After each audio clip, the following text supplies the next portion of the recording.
Tokyo Ghoul is an incredibly popular anime, and at one point was ranked number 4 in terms of manga sales in Japan, which is an incredible achievement.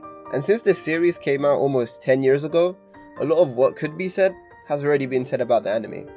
So I had to delve a little deep to uncover some of the anime's mysteries, to see what secrets I can uncover. And to do this, I had to study everything circulating the anime and pin down the important parts. I went deep. I studied the works of Ishida Soy, the creator of Tokyo Ghoul. I went through his Twitter to see what he's been working on. I went through his Tumblr. I even found his email and sent him a message. This then led me to researching the director of the anime, then the writer of the anime, and the Tokyo Ghoul music is amazing, so obviously I had to research the musical composer as well. From this, I had a web of information which led me to a massive conspiracy, which was in front of us all along. So the word ghoul is actually Arabic, and these creatures originate from Arabia. Now what comes to mind when you think of Arabia? The most popular Arab city, Dubai. What is Dubai known for? The Burj Khalifa. What comes to mind when you hear Khalifa? Mia Khalifa. Now what is Mia Khalifa famous for? Her charitable work donating to Ethiopia.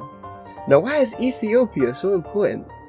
The earliest findings of where coffee originated from is Ethiopia. So Tokyo Ghoul is actually just one big Starbucks sponsorship. The earth is flat, the moon landing was faked, and 9/11 was an inside job.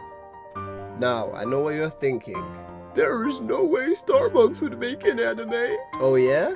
There's an anime about the devil coming to Earth to work as a part-timer. In McDonald's. What's this all about? It's not like you're my... Welcome to McDonald's. I can take your order whenever you're ready. So I'm not crazy, you're crazy. Now in order to prove this point, let's see what evidence we can find from the anime. So, as we all know, Tokyo Ghoul is a light-hearted romantic comedy, spiced with drama. Most of the anime takes place in the coffee shop. This is where all the entanglements take place and characters are really able to develop their emotional connections with one another. The story sets into motion when the main character sets his eyes upon Rise. Entranced by her beauty, he immediately takes an interest in her. And when he found out that they were also reading the same book, he decided to ask her out to a restaurant. From there, the relationship began. They started talking about their future together, hobbies, what kind of coffee they liked. Sparks were flying all over the place, and they started to fall even more in love with each other. But sadly, their love was cut short. Due to an unfortunate accident, Rise passed away.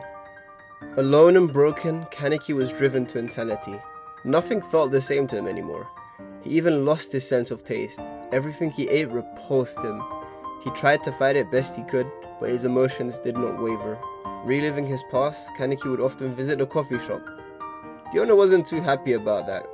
Listen here, you silly goose, you better drink my coffee or get out of my cafe.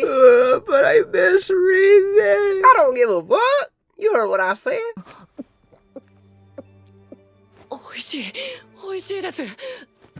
His taste finally came back and Kaneki decided to dedicate his life to coffee and begged the owner for employment. The owner was happy to get all the cheap labor he could and taught him the secret art of coffee making. From here, the story would continue with off and on romance between the people at the coffee shop, with new characters every episode. Some of them were kind of weird now that I think about it. 芳醇なハーモニー。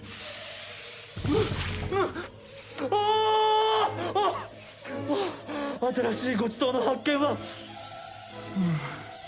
人の幸福にとって星の発見以上のものだ。 Well, I believe that's all the proof you need, guys. Thanks for watching. Coming up, is Krillin Saitama's dad? Find out on the next episode of Anime Aficionado.